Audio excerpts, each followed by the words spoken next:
Hey guys, welcome back to Peace in the Garden. Giving you a quick update on my brassicas that I planted, starting with the butter crunch. It did not do anything. The spinach, we have one in there. The cabbage, I have one nice cabbage that survived. I think I'm gonna transplant it into a larger container. The onions didn't do much of anything. The cabbage did really good. I'm gonna transplant some of these. I started to transplant some of the cauliflower. That just means take them out. Since I let them grow all in one container, take a few out, put them in a different container so they can grow and flourish. Don't know how they're gonna turn out. I'm just hoping they do whatever they need to do. It's my first time planting this type of brassicas. Brassicas are your broccoli, cauliflower, cabbage, things of that nature. I also have my broccoli flowing as well. The celery didn't do anything.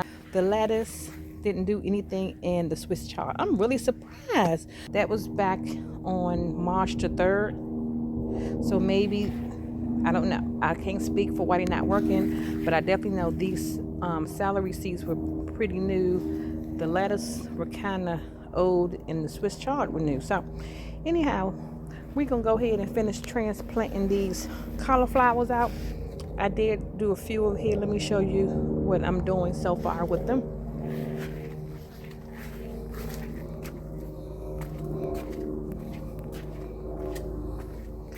All right, so in this one, I transplanted these two into here. I started to mix some amendments in here. I did put some plant food in here first. This is a new one I started using. It's pretty cool. I like it.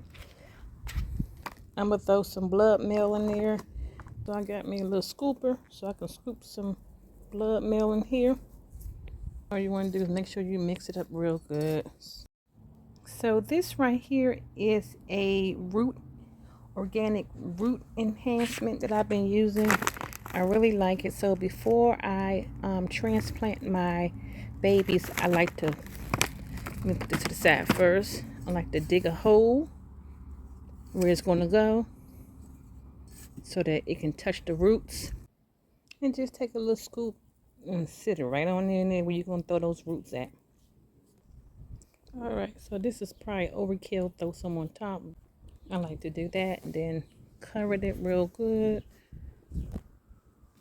And voila, there you go. So I got 2 cauliflowers in there, one in here, and one more to go. And then I'll be finished transplanting these. All right, so now I'm about to wrap them up and make sure nothing can get into them. Hopefully they will not get all eaten up on. So I put one little thing on top of this one for now.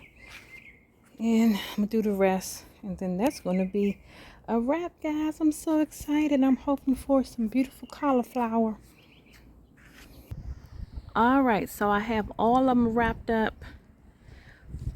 And the most important part, when you're using this netting and you're going to cover up your babies, make sure you get way down the bottom and you kind of like tuck it under. So you get somebody to help you to tuck it under, pull it to the front, pull the screen, because you want to make sure it's in there real tight.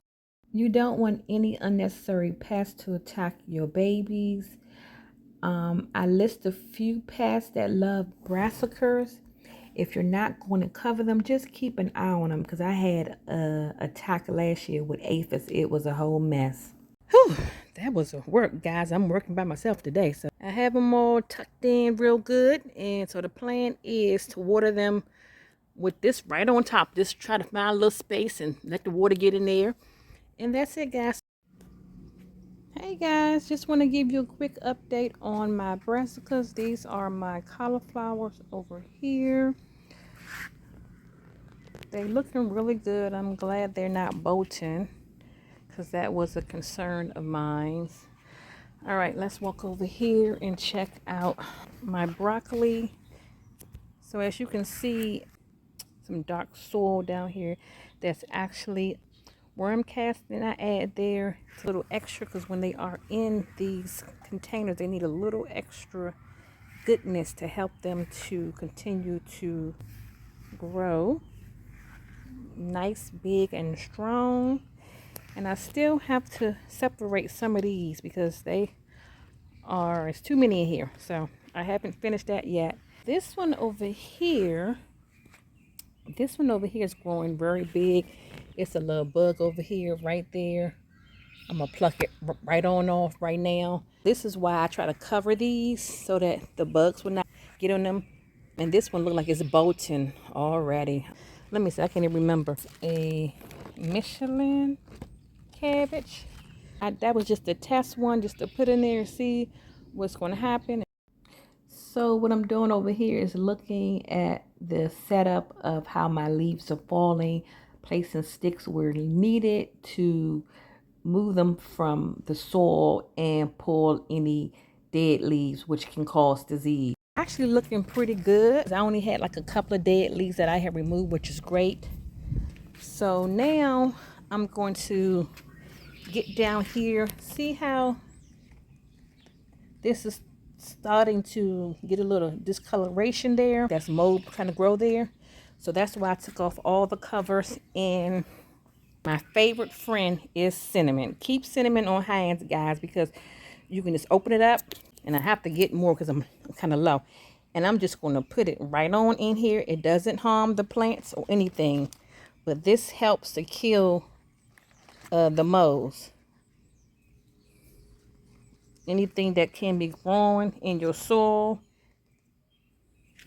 I'm going to go through all of them that's looking a lot. And I'm not going to do any watering. I wanted to do my Alaskan fish fertilizer because that's really good too. I'm not going to do that. I'm going to give it about 2 more days and then come back, let this dry really well, and cover them. So with me doing this process, I'm going to leave these open today. So before I cover them back, of course, I'm going to have to look up under the under leaves just to make sure nothing got up under there before I cover it up. I'm going to do a good spray treatment, and I'm going to go over that when I come back out, and I'll explain to you what I'm going to do to kind of treat it to make sure.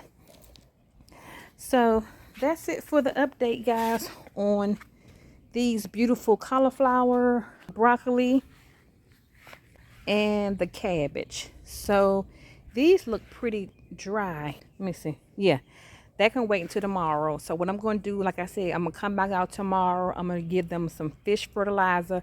I'm going to try to do that every 10 days or so to continue to allow them to grow nice and healthy. So, ooh, a little spider. Jesus. Here we go, guys. Y'all know I don't like spiders and bugs and stuff, but I am a gardener, but that's the life of a gardener, unfortunately. So I'll be back a couple of days to give you another update on what I'm doing with these. Again, I'm hoping they do not bolt because I would love to have some cabbage here. I pray that this works out. But if next year, instead of me starting this in March, I might have to start them in February to give it just a little bit more time before it hits and get really hot. But actually, I'm really thankful. But actually, the good thing about this is that I don't have to worry about a lot of sun yet because the weather's been pretty great, which I'm really happy about. Hey guys, I am back again.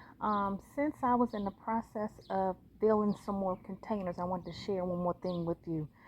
So right here, let me flip you real quick. This is the Plant Tone all-purpose food fertilizer I use. It's organic. It smells horrible, but this has been working really great for my plants in my garden, for fruits, vegetables, everything. It's pretty good. On the back, it gives you really good detail about how much to use and also the directions down below. I actually forgot to put something in the garden beds when I was putting the worm casting. I also put the plant tone in each one, and my understanding is plant tone does not burn with the sun, but however, I am still going to go back and put a little soil over top of this so that just in case I don't have to be concerned with it burning. These bugs, guys. Burning. And also, it's like, what in the world does she have on? Yes, I have on my protective thing. Sometimes I put a mask on whenever I'm dealing with this fertilizer, peat moss, vermiculite, any of those things. I also put on the mask because that stuff blows back and forth in the air, and I really don't want to breathe that in. So that's what I'm doing here. And when I'm filling in my bags, let me flip you one more time. Okay, so when I'm filling my bags, I put in soil first. Then I drop in some of my plant tone, and then I cover it again with the soil. And that's what I kind of been doing here for these 2 baskets. I'm going to go ahead. I figure, let me go ahead and get this done today. I'm going to go ahead and transplant these 2, well, probably 3 of them in here, but I'm going to do 2 today. This is really a process, filling these 5 gallons.